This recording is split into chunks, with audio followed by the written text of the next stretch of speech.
Hello, everyone, and welcome to the Land of Brand Laboratory, or as I like to call it, the LOBoratory. This is your host, Holly Chantal, the president of the Land of Brand, and as you can see, I'm not in my usual digs. I am at my parents' house again, and the lighting here is terrible, so I look like I'm about 20 years older than I am, so please forgive me. But we have a really good topic for you today.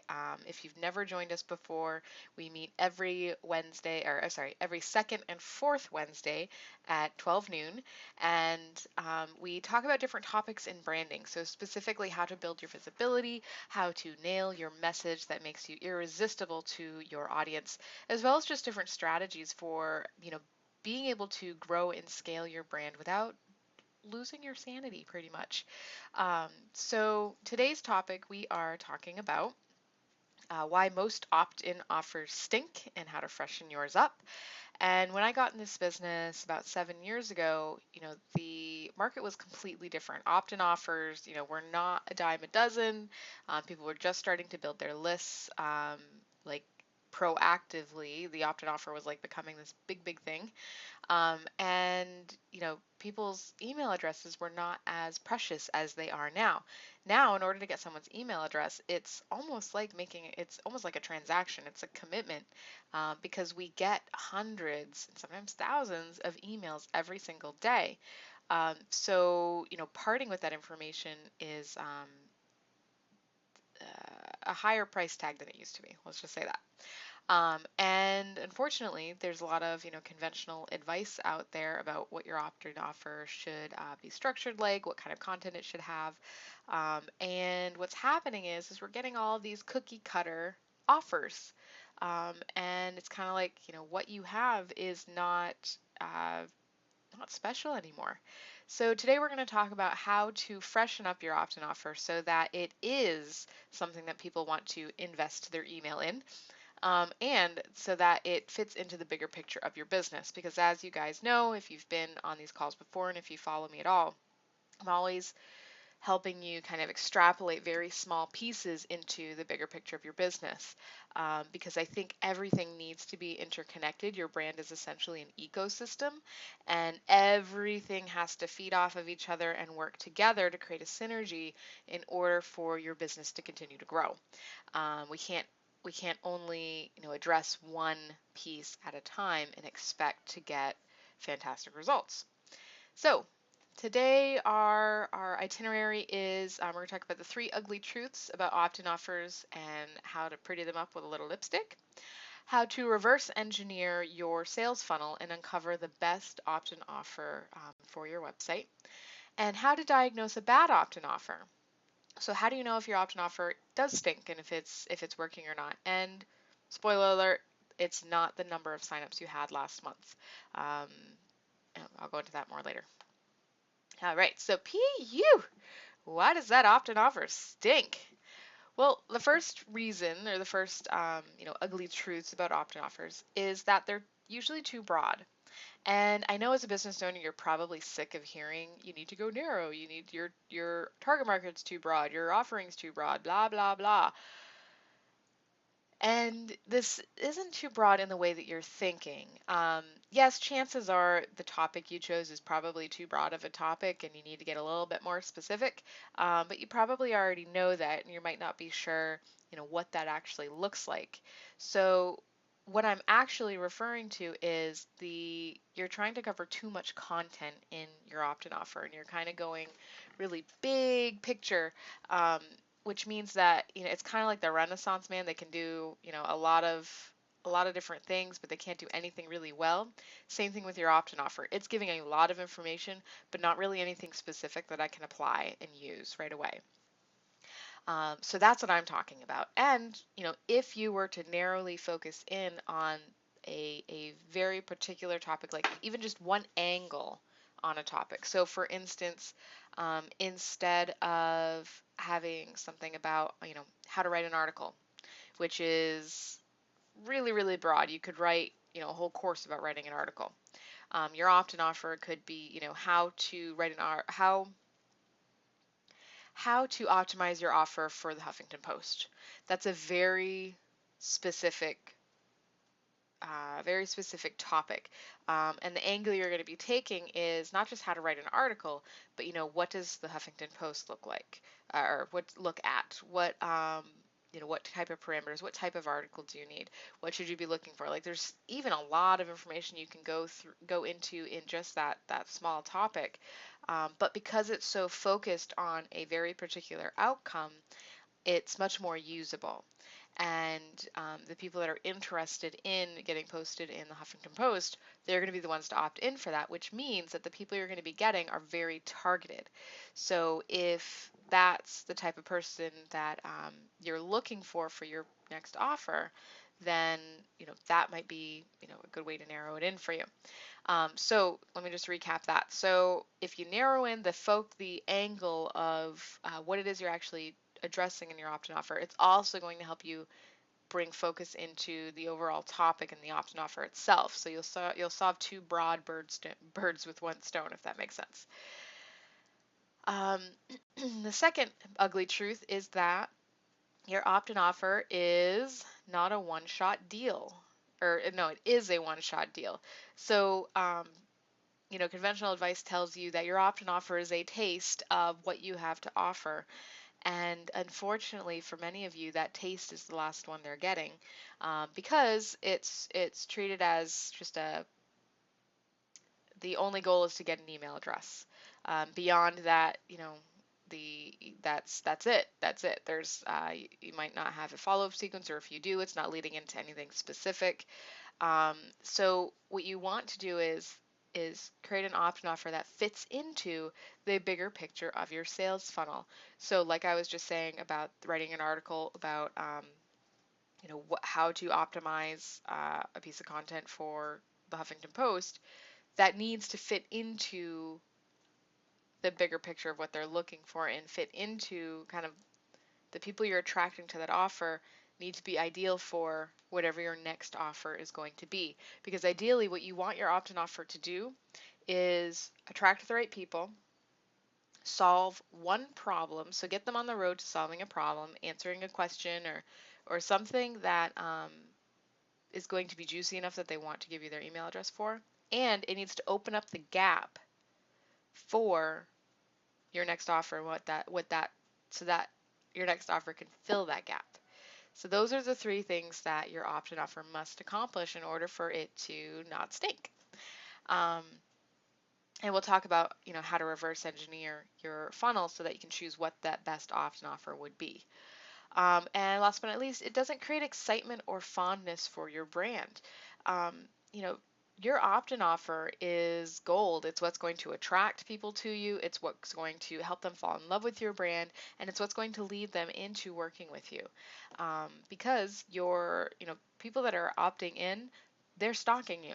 They're checking out what you're all about. They're thinking about hiring you.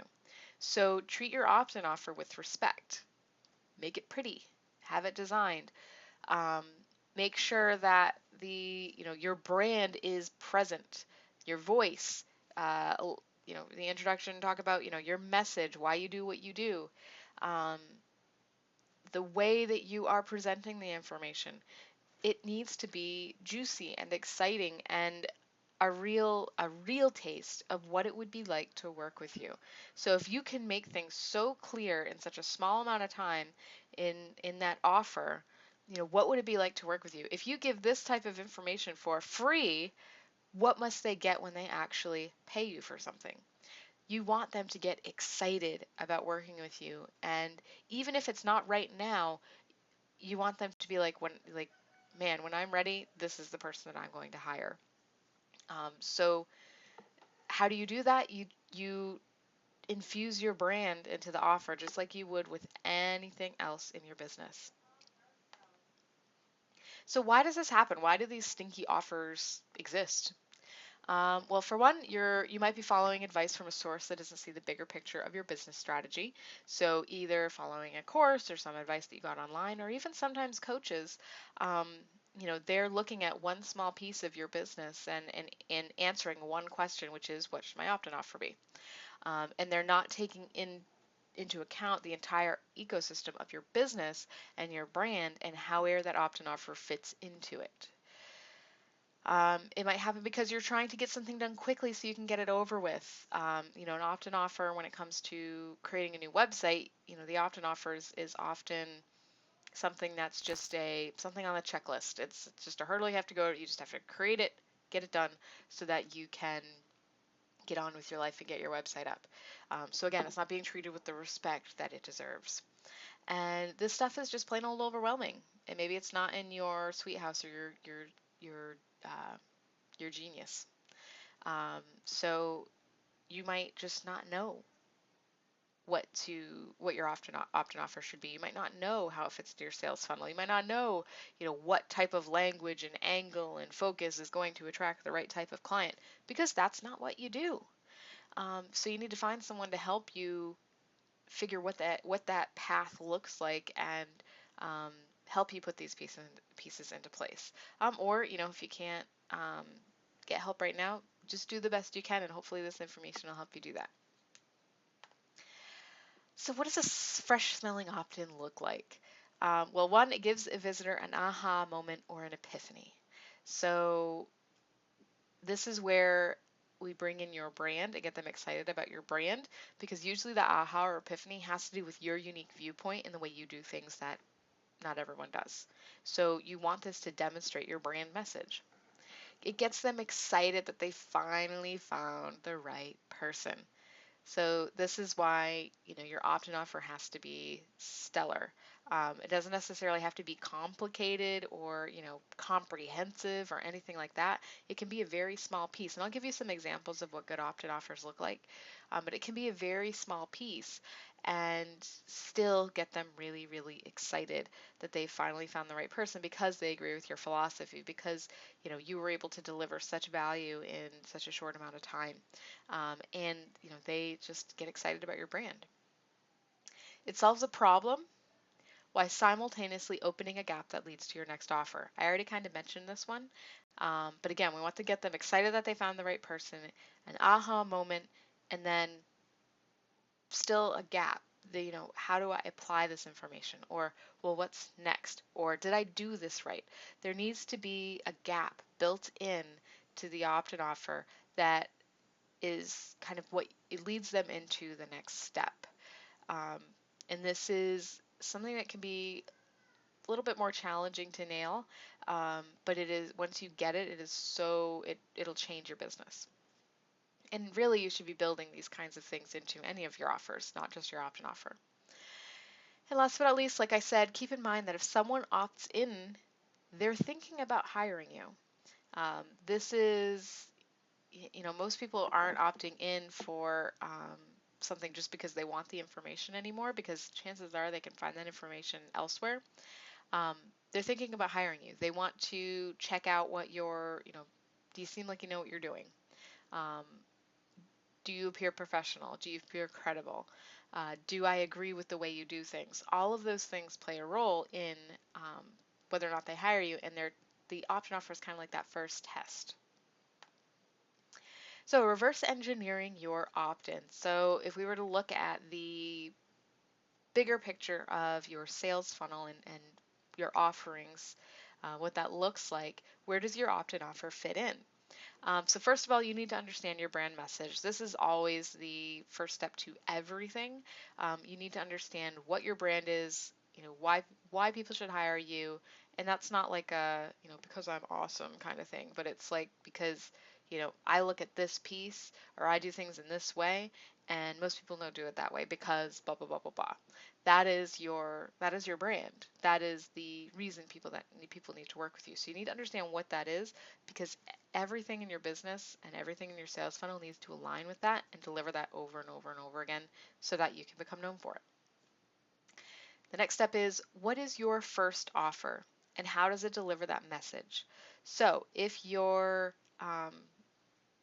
your first offer in your sales funnel, or the next, and this, I want to be clear here. When I'm saying sales funnel, I'm not saying like it has to be like a sequential, they have to do this offer and then this offer and then this offer, because as you've probably heard, that's not always the best approach. I do like to have something that's somewhat sequential, but each offer needs to stand on its own. So for this example, what you want to consider is, what do you want, where do you want the most people going? Or what makes the most sense from your website to, what is that first offer that you want to make people that are coming cold traffic to your website, haven't really gotten to know you yet, that kind of thing. Like, what would be the best first offer? For some of you, you might only have one offer, and that's fine. So it could be a one-on-one coaching package. It could be a home study. It could be a group. It could be, um, some kind of webinar or something else.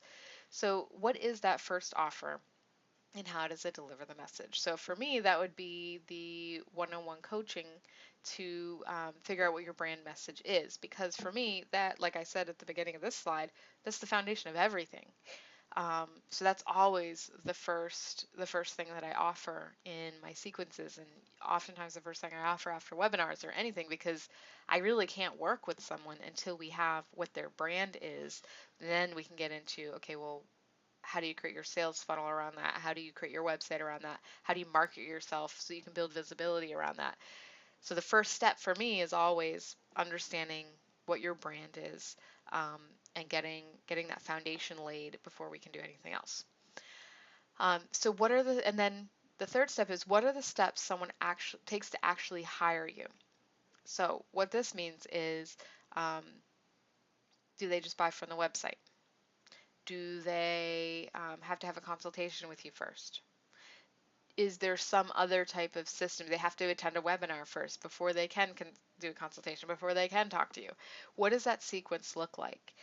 So again, for me, it's just they fill out an application, I review the application to make sure that I am excited about working with them, or they're far enough along in understanding what they need in their business in order to see the value in working with me. Um, and then we schedule a meeting, we talk, and then we decide, how we want to work together. Um, so what are the steps that someone takes to hire you? Because this will affect what the call to action is in the opt-in offer, as well as, what is that next step?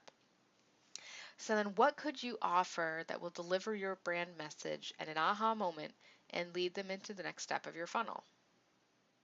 So I've been using kind of my business as an example on the slide. So for me, this would be um, understanding like what that brand ecosystem is. So that would be an aha moment when you begin to see that your brand is not just a logo. It's not just a set of colors or a tagline or something that's kind of like this one and done thing. Your brand is really the water in an ecosystem. It feeds everything. It touches everything, and it gets recycled and changes form throughout your business. So if I were to create an opt-in offer right now, it would probably be around leveraging um, the one piece you need in order to leverage your brand, or one piece you need in order to create all the clients that your heart desires. Um, And so the aha would be the ecosystem, but then the gap it would open up is, okay, well, now that I have this, how do I create that foundational message? And when I was, let's be honest, if I was going to create this as an opt offer, I probably would provide an exercise that would help them get one step closer to that message, because for me, one of the uniquenesses that I have in how I work is that the way I ask questions in my exercises and in coaching is really not like other businesses out there. I don't usually ask direct questions that kind of put you in the deer in headlights. I usually ask questions where you're wondering, what does this have to do with anything, and you just answer off the cuff. But then, like, in your answer, there's like this huge piece of your brand that you didn't even realize. So I kind of ask questions in a kind of like sideways. I approach topics from the side so that you're not even knowing that you're answering these really important questions, so you don't get afraid, but you're getting like one piece at a time, kind of falling into place in your brand. So for me, because that is such a big part of my brand and what makes me different, I would make sure that that's built into this opt-in offer so that someone would see, what it is like to work with me. Um, so do you guys see where this is going? We have the aha moment of kind of what the brand philosophy is. We give them a little taste of the methodology and how different, why, what it is like to work with you. And then that makes them say, this, like, finally, I found the right person. They were able to get that answer out of me that no one else could. And now I have more clarity. Okay, well, what do I do with this clarity? What is the next step? Haha. And that's where the fits into the sales funnel. So the next step is to figure out what that bigger picture is. Or the next step is to, take this message and hone it into something that you can use at networking events, or that you can use on your website, or you can use, really any place in your business. If you want to talk about what that would look like, then fill out this application so I can see where you are in your business, and we'll schedule a time to talk and see if we'd be a good fit for working together. You guys see how that goes? Pretty simple. So I want to give you a couple examples from other businesses of what this might look like. So a spiritual coach. I've worked with quite a few spiritual coaches. It's something I didn't even know existed a few years ago. But over the years, I've worked with quite a few energy healers, spiritual coaches, hypnotists, that kind of thing. And this is always a really big challenge because what you do is so not tangible. Like it's not, it's energy. It's not touchable. It's not something that you can just give someone. So what you could do is a guided meditation that helps someone meet their spiritual guides. Just something that walks them through one exercise, getting one question answered. Um, or if you're a hypnotist, like a self-guided hypnosis that just helps them understand what hypnosis feels like so that it eliminates a lot of that fear and all that baggage that comes along with hypnosis. So the aha is, ooh, I get to meet my guides, or, oh, I got my question answered. That was easy. Um, this meditation could be something they use over and over and over again to get questions answered. But there's still going to be a gap. Even if they could use this meditation over and over and over again, there's still going to be, they're not going to know how to do it for themselves. They're not going to know how to frame questions later. They're not going to know, how to expand on this knowledge. So there's all kinds of questions that come up once you have that epiphany of, oh my gosh, I can connect with my spiritual guides, or oh my gosh, I do have, I can get that question answered through my subconscious, or however you want to word it. And then the next offer would be something that answers all of those questions. So it could be a course in how to ask questions and get answers. It could be just a paid webinar that, or it could be a paid custom meditation for them that they can use over and over again. It's a little less generic. There's so many different things you can do with that. You just have to decide what is that next offer and then, back into it. If you're a digital marketer, so let's say you do, you're either a marketing coach, you do done for you marketing services, that kind of thing. And just one example would be a tool for creating your editorial calendar. So it would be something talking about, this is what top marketers do is they plan out their content in advance to align with the product launches that they're doing. And what this does is A, B, and C, and here's how you do it. So you gave them epiphany um, of how their content drives their sales, because the majority of people are just kind of picking their topics from the clouds. Whatever comes up, they write about, and there's no like backbone strategy to it. So you're giving them that epiphany that, oh, this is how things should fit together. My sales could be even higher if I married them to my content. And then, this is a lot easier than I thought it was because they are doing the exercise and it's actually not rocket science. Once you figure out the theory behind it, it's actually pretty easy to do. But the gap here is, again, it raises a lot of other questions. How do I know if I've chosen the right topics? What if I'm not getting click-throughs on these articles that I'm writing? How do I write the headlines that are going to get people to open these? What if What if I don't know what I'm going to be selling for the next 6 months? So think about all the questions that are going to open up after they have that one piece of information, and your next offer is going to be something that's going to help them take that next step. So in this example, maybe something that helps them fit those topics into the bigger picture of their business. Or, just an offer could be, just for you to review their editorial calendar with them. That could be your opt-in offer could lead into another free offer that's a strategy session. And from that strategy session, if it's appropriate to make an offer, you sell them into, you know, what the next step of working with you would be as a paid engagement. I hope this is all making sense, and you guys can see like how your opt-in offer is not just this throwaway thing, this one and done shot deal that you need, that you're just creating so that you can have your website. It's so much more than that, and it fits into the bigger picture of your business in a lot of different ways, and there's a lot of strategy that goes behind it, just like anything in your business. This is kind of what we talk about on these calls, is all the strategy that goes behind all these really commonplace things in your business that you might not even be aware of. So in conclusion, um, so opt-in offers shouldn't be throwaway offers, just like I said. They're not one and done. They're not, just something that you create just to have it created. There needs to be a real strategy behind it, how it fits into your business. The more valuable the offer, the more likely is someone's going to be to respect your brand and believe in your message and ultimately hire you. So this means, give away something that people would pay for, that you would charge someone for.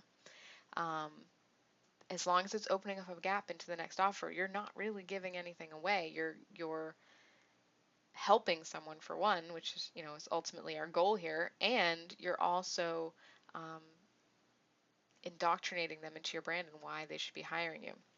So I don't think I mentioned this, but your opt-in offer should be something people would pay for. That's going to be that's where you don't want to worry about giving away like my one key secret information, because if you only have one key secret information, you don't really have a business. And usually with that one key, that's what really unlocks your brand.